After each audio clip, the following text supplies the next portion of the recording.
দেখো আবার একবার সিজন করে চলে আসিছি। এবারে তো আমাদেরকে চামুন্ডার ভোগ রাঁধতে হবে, তো সেই রান্নার সরঞ্জাম সব করে দিয়েছি। আর এই দেখো এইদিকে রান্নাটা বসাই দিয়েছি, দেখবে? আর দেখছো এখানে সব বসাই দিয়েছি, আর এইখানে সব জোগাড় করে দিয়েছি। আর এইখানটায় করছি এই কারণে, এটা হচ্ছে আমাদের ঠাকুরের গ্যাস, তাই ঠাকুরের গ্যাসটা তো রাখার কোথাও জায়গা নাই, তাহলে এই কোণটার মধ্যে একটা জায়গা করে আর এখানে ভোগটা বসাই দিয়েছি। হ্যাঁ, তো চলো আর তো বিশেষ কিছু দেখানো নাই এখন। এবারে ভোগটা হয়ে গেলে ঠাকুরের কাছে দিতে যাবো। ওই দেখো, চলো এবারে আমি ভোগটা রান্না করে নিই, আর তারপর ঠাকুরকে যেতে হবে। তো আজকে যে রোদটা বেড়েছে না, এবং দমটা যেন আমার এত কত করাচ্ছি, একদম রোদ, মানে সে কী বলবো, কাঠফাটা রোদ যাকে বলে। তো যাই হোক, পূজাটা তো পূজাই করতেই হবে।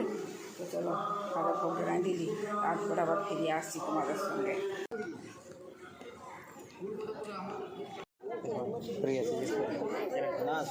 না উনি বলবেন, জিজ্ঞেস করেছি তো।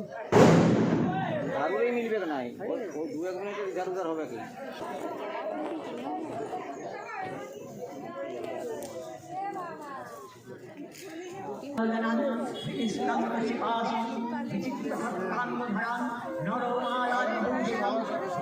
পুজো শেষ করে চলে এসেছি। আর এই যে চামুন্ডার ভোগটা নিয়ে গেছিলাম, নিয়ে যাওয়ার সময় তার ভিডিও করতে পারিনি, তার কারণ দুটো হাতেই দেখছেন ভর্তি। তো এখন এই নিয়ে ফিরে চলে এসেছি। আর সন্ধি পুজো মানেই তো অষ্টমী শেষ, পড়ে গেল নবমী, এই দেখতে দেখতে পুজোও শেষ হয়ে যাবে। চলুন আজকের মতো ভিডিওটা এখানে শেষ করছি, টাটা।